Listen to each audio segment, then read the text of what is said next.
नमस्कार दोस्तों, मैं रोहित आप सभी का बहुत बहुत स्वागत करता हूं आपके अपने YouTube चैनल पर।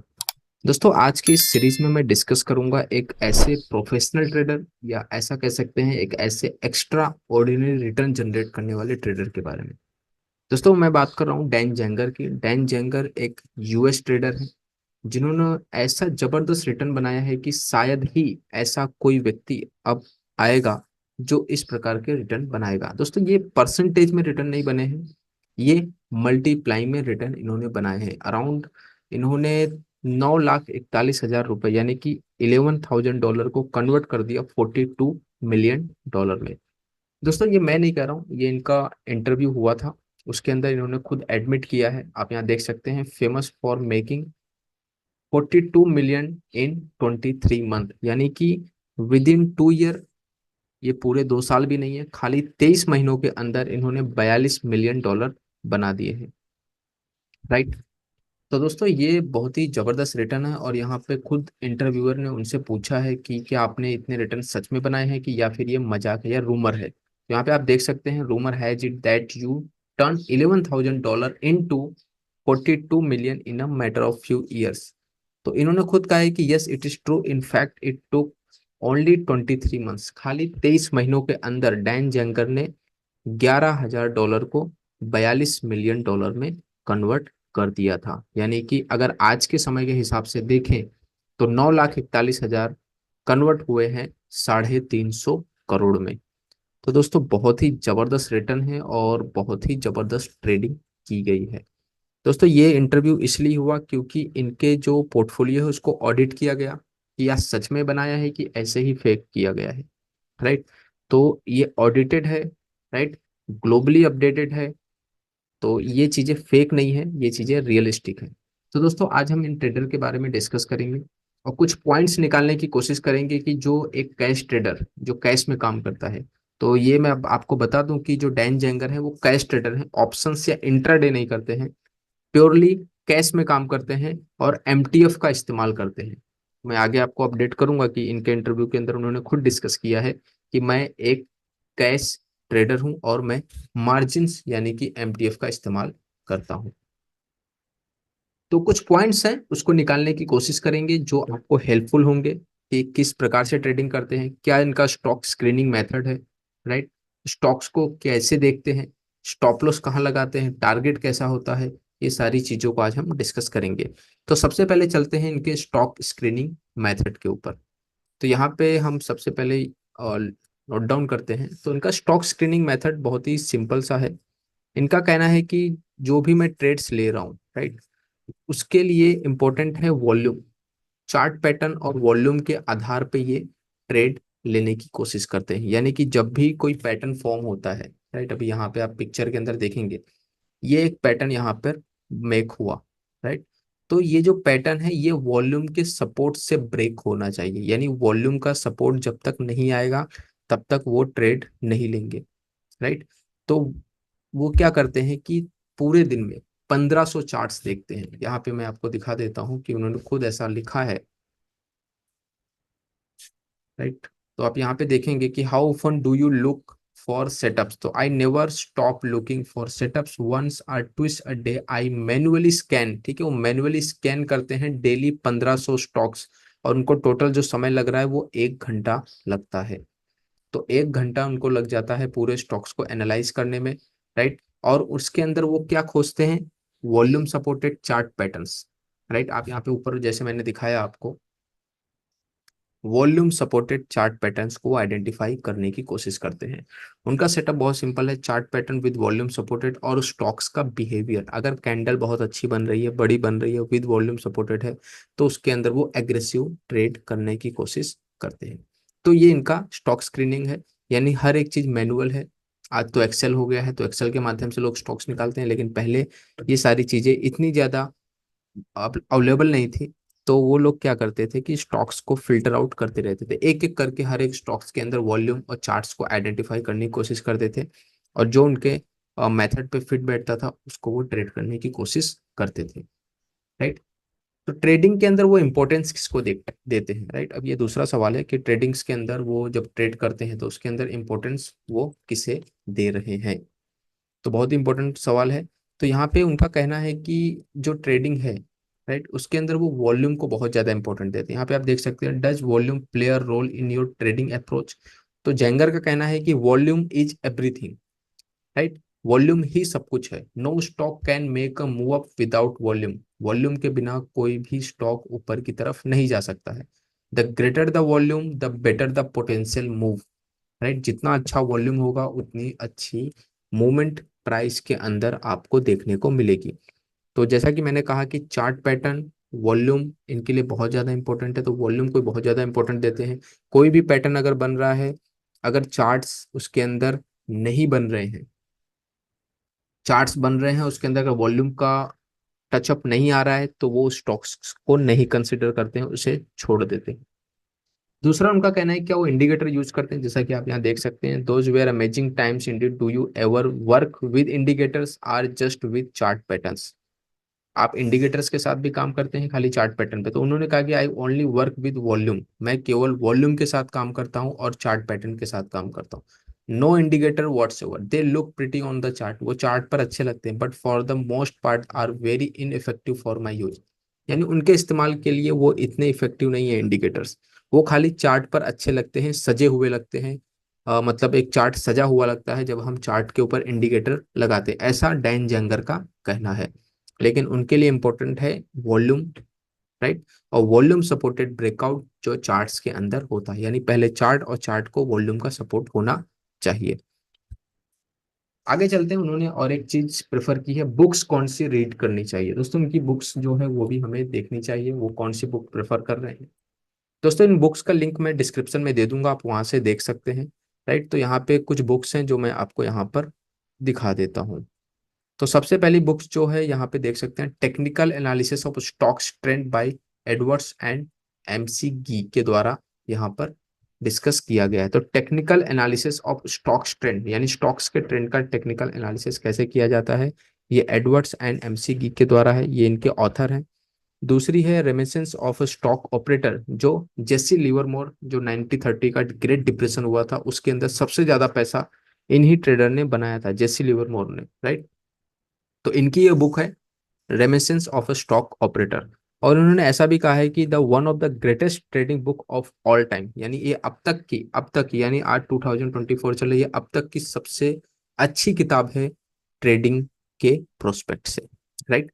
तो ये दो बुक्स इन्होंने यहाँ पर रिकमेंड की है। आगे चलते हैं, चार्ट्स में कितना समय लगता है इन्हें, कोई भी अगर चार्ट जैसे आप देख रहे हैं तो वो चार्ट्स एनालिसिस में कितना समय लगता है, तो उसके बारे में भी हम डिस्कस कर लेते हैं। तो ये चीज़ें मैंने अभी बताई आपको कि 1500 स्टॉक्स आइडेंटिफाई करते हैं, राइट, मैनुअली। तो 1 घंटा उनको लग जाता है कम से कम डेली बेसिस पे। जैसे हम स्टॉक्स निकालने बैठे हैं तो हमें 1 आवर लगेगा, यानी 1500 शेयर्स वो 1 घंटे के अंदर एनालाइज कर लेते हैं, उसके अंदर से chart with volume supported identify करने की कोशिश करते हैं। तो सिंपल मैंने स्टॉक स्क्रीनिंग और इससे जुड़े हुए उनके समय को भी आपको बता दिया है। अब देखते हैं इनके ट्रेड का ड्यूरेशन क्या होता है। तो ट्रेड का ड्यूरेशन अगर आप देखेंगे तो यहाँ पे सिंपली आ गया है कि how long are you typical trades. तो यहाँ पे सिंपली लिखा है कि some are shorts as 20 minutes, कम कम से कम 20 मिनट से लेकर के इनके लंबे से लंबे 10 वीक तक के ट्रेड्स चलते हैं, यानी अराउंड 2 महीना, ठीक है। तो 20 मिनट, 20 मिनट क्यों है, क्योंकि इनका कहना है कि कोई भी ट्रेड जो मैं ले रहा हूँ अगर उसके अंदर प्राइस का बिहेवियर सही से नहीं आ रहा है, ठीक है। जैसे आप यहाँ पे देख सकते हैं कि वो किस प्रकार के ट्रेडर हैं, तो वो एक मोमेंटम ट्रेडर यानी स्विंग ट्रेडर है, राइट। तो वो जो भी ट्रेड ले रहे हैं वो chart pattern with volume supported और स्टॉक्स का बिहेवियर। तो अगर वॉल्यूम सपोर्टेड मूवमेंट नहीं है, पैटर्न भले ही बना हुआ है लेकिन वॉल्यूम का सपोर्ट नहीं आ रहा है और वो स्टॉक बिहेवियर नहीं है, तो वो क्या करेंगे, उस स्टॉक से निकल जाएंगे। तो ये वही ड्यूरेशन है जो 20 मिनट की बात हो रही है, यानी वो तुरंत लिए ट्रेड, लेकिन उनको ऐसा लग रहा है कि ये स्टॉक उस तरीके से नहीं चल पा रहा है जैसे चलना चाहिए, यानी कि एक कहते हैं अनुभव आ गया है काम करते करते। तो ये वो 20 मिनट है, और मैक्स टू मैक्स ट्रेड जो चलता है उनका 2 महीनों तक भी ट्रेड होल्ड रहता है। तो एक स्विंग ट्रेडर है तो इतनी होल्डिंग आपको देखने को मिलेगी। तीसरे में कहते हैं कि क्या वो डिसिप्लिन ट्रेडर है, जो पूछा जा रहा है इनसे, तो क्या डिसिप्लिन ट्रेडर है, तो यहाँ पे पूछा गया है आर यू सिस्टमेटिक ट्रेडर। तो यस, उन्होंने कहा हाँ मैं सिस्टमेटिक ट्रेडर हूँ। तो I would say so I by the same types of stock, वो एक ही टाइप के स्टॉक्स यानी एक ही पैटर्न जो इनका favourite cup and handle pattern है, राइट, वो उसको खोजते हैं और उसके अंदर वॉल्यूम का सपोर्ट देखते हैं। यहाँ पे देखिए आपकी types of stocks with the same types of price action out of the same type of basis on a continuous basis, right. मैं लगातार एक ही तरह के पैटर्न, एक ही तरह के प्राइस एक्शंस को विद वॉल्यूम सपोर्टेड, और इसी को मैं लगातार डेली बेसिस पे फिल्टर आउट करता रहता हूँ। यानी ये जो 1500 स्टॉक्स वो डेली फिल्टर आउट कर रहे हैं, राइट, तो वो एक ही तरह का प्राइस एक्शन देख रहे हैं, एक ही तरह का वॉल्यूम देख रहे हैं, जिससे क्या हो जाता है, एक पैटर्न फॉर्म हो जाता है कि एक ही मेथड से पैसा आ रहा है। अगर स्टॉप लॉस भी उसमें हो रहा है तो वो एक ही मेथड में, वो मिक्स नहीं कर रहे हैं कि आज कप एंड हैंडल में पैसा बना लिया, कल फ्लैग में बनाएंगे, कल अलग में बनाएंगे, ऐसा नहीं कर रहे हैं। अगर फ्लैग से पैसा बना रहे हैं तो फ्लैग ही वो हर बार ढूंढ रहे हैं, और उसी में वॉल्यूम सपोर्टेड मूवमेंट को, वॉल्यूम का सपोर्ट होना बहुत जरूरी है। अगर फ्लैग बन रहा है तो वॉल्यूम सपोर्टेड मूवमेंट आएगा, उसके साथ ब्रेकआउट होगा, तभी उसे वो कंसिडर करेंगे, राइट। तो ये हो गया उनकी सिस्टमेटिक ट्रेडिंग के बारे में। तो उन्होंने खुद एडमिट किया है कि मैं सिस्टमेटिक ट्रेडर हूँ। हमेशा डिसिप्लिन होना बहुत जरूरी है। अगर आपको ट्रेडिंग से पैसा कमाना है तो डिसिप्लिन होना बहुत ज्यादा जरूरी है। एक और पॉइंट है कि उन्होंने कहा है कि मैं 40 से 50 स्टॉक को क्लोजली मॉनिटर नहीं करता हूँ, मैं सिलेक्टेड स्टॉक्स के अंदर जाता हूँ, यानी कि 4 से 5 स्टॉक्स होंगे जिनके अंदर वो काम करने की कोशिश करते हैं, राइट। उसके अंदर वॉल्यूम सपोर्टेड मूवमेंट रहता है, जब वो वॉल्यूम सपोर्टेड मूवमेंट थोड़ा रिट्रेस करता है लेकिन वॉल्यूम का सपोर्ट बना हुआ है, तो अगेन वो वहां पोजीशन बना करके अच्छे रिटर्न जनरेट करने की कोशिश करते हैं, और तब तक सिट ऑन कैश रहते हैं। जिस हिसाब से इन्होंने इंटरव्यू दिया उस हिसाब से मुझे यहाँ पर लग रहा है, राइट। अगला सवाल है इंटरव्यू का, क्या उन्होंने कभी ऑप्शन ट्रेडिंग की है? ठीक। तो यहाँ पे पूछा गया उनसे, did you play options at all during this run, यानी ये जितनी भी आपने 23 महीनों के अंदर ट्रेडिंग की, तो इसके अंदर क्या ऑप्शंस के अंदर आपने काम किया, और अगर किया है तो फिर कैसे? तो I did not start making money on stocks, ध्यान से सुनना, I did not start making money on stocks until I quit playing option, जब तक मैंने ऑप्शंस को बंद नहीं कर दिया तब तक मैंने शेयर बाजार से पैसा नहीं कमाया। यानी ऑप्शंस को बंद किया उसके बाद उन्होंने शेयर मार्केट से पैसा कमाना चालू किया। जब तक वो ऑप्शंस में खेलते रहे तब तक उन्होंने पैसा नहीं कमाया है, राइट। तो ये बहुत ही इंपॉर्टेंट पॉइंट है कि जो लोग कहते हैं ऑप्शन से ही जल्दी से पैसा बनता है, जो लोग कहते हैं कि फ्यूचर से जल्दी पैसा बनता है, नहीं, कैश से भी बनता है। और कैश में एमटीएफ की अगर फैसिलिटी होती है तो वो सेम ऑप्शन से फ्यूचर की तरह हो जाता है, लेकिन उसको मैनेज करना बहुत इंपॉर्टेंट है क्योंकि एमटीएफ रिस्की होता है। अगर आपको अनुभव नहीं है, राइट, तो आप अपनी सारी कैपिटल लूज कर दोगे। आगे चलते हैं, एमटीएफ फैसिलिटी के बारे में इन्होंने क्या कहा है उसको भी हम जानते हैं। तो यहाँ पे इंटरव्यूअर ने उनसे पूछा कि आपने मार्जिन यूज किया है, तो so the rest of your money come just from trading stocks. तो उन्होंने इंटरव्यू पूछा कि क्या आपका पैसा ट्रेडिंग से ही आया है, तो जेंगर ने कहा यस, हाँ मेरा पैसा ट्रेडिंग से ही आया है, लेकिन मार्जिन पर आया है, राइट। ऑफ कोर्स मार्जिन यहाँ पे लिखा है, यस मैंने मार्जिन लिया है। 1 लाख पे 4 लाख का माल, उस समय ज्यादा एक्स होते तो 30-30 लाख का भी माल मिल जाता था, यानी 20x 30x भी उस समय चलता था, राइट। तो बहुत ज़्यादा कैपिटल उस समय लेवरेज पे मिल जाती थी, और आपकी दिशा में अगर ट्रेड चला जाए तो बहुत अच्छा पैसा बन जाता था। तो अनुभव है तो चीज़ें आपको बहुत अच्छी देखने को मिलेंगी। अगला क्वेश्चन है कि क्या इन्होंने स्टॉप लॉस लगाया है अपने ट्रेडिंग के अंदर? तो ये बहुत ही इंपॉर्टेंट क्वेश्चन है सभी के लिए, राइट। तो यहाँ पर हम देख लेते हैं।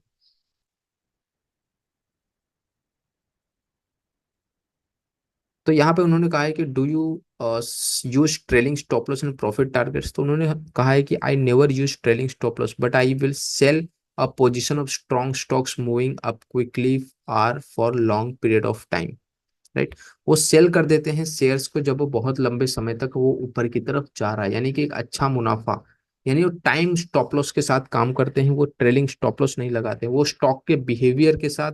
जब उनको लगता है कि अब इसके अंदर वो स्ट्रेंथ नहीं दिख रही है जो शुरुआत में दिख रही थी, राइट, चार्ट्स को देख करके आपको फील होने लगेगा जब आप एक्सपीरियंस कर लोगे चीजों को, तो आपको दिखाई देगा कि ये चीजें अब जहां तक उतनी मजबूत नहीं है जो उस समय थी, तो वो क्या करते हैं उस समय उसे बेचना शुरू कर देते हैं, ऐसा उनका कहना है, राइट। तो as far as profit target go, no one has a clue where a stock will ultimately go, यानी कि किसी के पास भी ऐसी कोई भी कहते हैं पावर नहीं है, ऐसा समझ नहीं है कि स्टॉक ये कहाँ तक जा सकता है।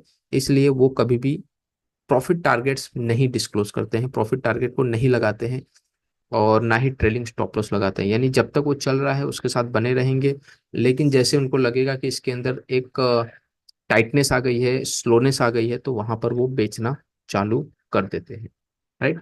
तो ट्रेलिंग स्टॉप लॉस और प्रॉफिट टारगेट्स उनका ऐसा कुछ नहीं होता है, वो तब तक बने रहते हैं जब तक उनको प्राइस के अंदर एक टाइटनेस नहीं दिखाई देती है। राइट। आगे चलते हैं। उनका सबसे बैड टाइम, अब तो हमने बात कर ली कि प्रॉफिट उन्होंने बहुत कमाया, बहुत कुछ उन्होंने अर्न किया है 23 महीनों के अंदर, लेकिन ऐसा नहीं होता है कि ये सक्सेस पार्ट है। राइट। इसके पीछे की बैड स्टोरी को भी हमें जानना जरूरी है। तो यहाँ पे हम चलते हैं और यहाँ देखने की कोशिश करते हैं। राइट। कि यहाँ पे उनसे पूछा गया, you are kidding, when you lose 75% of your funds did you want to stop trading. देखो, उन्होंने अपने पूरे कैपिटल का 75% भी लूज किया है। राइट। देखो, ये 75% कैसे हुआ है ये मैं भी आपको समझा देता हूँ। जब आप एमटीएफ में माल उठाते हो, राइट, आपके पास 1,000 रुपए है, आपने 4,000 का माल उठाया, 1,000 रुपए पे अगर 10% का लूज होगा तो आपका 100 रुपए जाएगा। लेकिन अगर आप 4,000 कर दोगे तो उस पे 10% का लूज होगा तो 400 रुपये जाएगा। तो जब 400 डिवाइडेड बाई अगर आप 1,000 करोगे तो आपका टोटल लॉस हो गया है 40%। तो ये जो आपको 75% दिख रहा है, ये एमटीएफ की वजह से हुआ है। इसलिए मैंने कहा कि एमटीएफ बहुत ही रिस्की होता है। राइट। जैसे ऑप्शन रिस्की है, जैसे फ्यूचर रिस्की है, वैसे ही एमटीएफ रिस्की है। कैश रिस्की नहीं होता क्योंकि वहां आपका पैसा लग रहा है, नहीं गया, आप बने रहते हो। अगर आप एक्चुअल में ट्रेडर हो तो फिर नहीं बने रहोगे, लेकिन अगर आप ट्रेडर नहीं हो, आप खाली डिलीवरी ले लेते हो और उसके बाद सोचते हो कि ठीक है आ ही जाएगा, उस तरह का माइंडसेट है, तो कैश में कोई नुकसान नहीं। लेकिन जब आप एमटीएफ में लोगे तो आपका बहुत नुकसान है, क्योंकि वहां पे तीन धारी तलवार चलती है।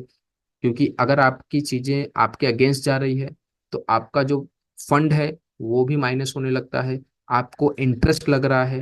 राइट। और तीसरा, आपके पोर्टफोलियो में भी आपको लॉस दिख रहा है। और जैसे जैसे मार्जिन कम होगा, आपको मार्जिन शॉर्टेज का मेल या मैसेज आने लगेगा, आपको फंड ऐड करना पड़ेगा। फंड ऐड नहीं करोगे, आपका पोर्टफोलियो नेगेटिव गया, आपका ब्रोकर आपके पोर्टफोलियो को उड़ा देगा। ठीक है, यही सच्चाई है एमटीएफ की। इसलिए यहाँ पे तीन धारी तलवार चलती है। जब तक आपको अनुभव नहीं है, आप एमटीएफ को मत यूज करिए, कैश में प्रॉफिटेबल होइए, उसके बाद एमटीएफ के बारे में सोचिए। तो दोस्तों, ये था एक ओवरव्यू डैन जेंगर का। राइट। डैन जेंगर एक बहुत ही बेहतरीन ट्रेडर है, अभी भी एग्जिस्ट हैं। राइट। अभी भी वो कर रहे हैं, ट्रेडिंग कर रहे हैं, मेहनत कर रहे हैं। मैंने उनके अभी भी पोर्टफोलियो देखे हैं, लास्ट 2024 के मैंने कुछ चार्ट्स उनके एनालाइज किए हैं। बहुत ही बढ़िया उनके चार्ट्स हैं, बहुत ही अच्छे सक्सेस चार्ट्स जाते हैं। राइट। तो ये था एक ओवरव्यू और डैन जेंगर के बारे में। तो जो भी कैश ट्रेडर हैं, जरूर उनके साथ शेयर करिए, उनको मोटिवेट करिए कि कैश ट्रेडिंग से भी बहुत अच्छा पैसा बनाया जा सकता है। ऐसे एग्जाम्पल अभी भी हैं, मार्क माइनरविनी की बात की जाए, राइट, आप डैन जेंगर की बात करें, तो ये सभी कैश ट्रेडर हैं, बहुत ही जबरदस्त पैसा उन्होंने मार्केट के अंदर से कमाया है। राइट। तो दोस्तों, ये था एक जबरदस्त ट्रेडर का जबरदस्त ओवरव्यू। तो उम्मीद है कि आपको ये वीडियो पसंद आया होगा, पसंद आया तो जरूर शेयर करिए, शेयर करते रहिए दोस्तों, लाइक करिए, सब्सक्राइब जरूर करिए। बहुत ही बेहतरीन कंटेंट आपके सामने इसी प्रकार से लाता रहूंगा। तो मिलते हैं दोस्तों, अपना ख्याल रखिए। जय हिंद, जय भारत।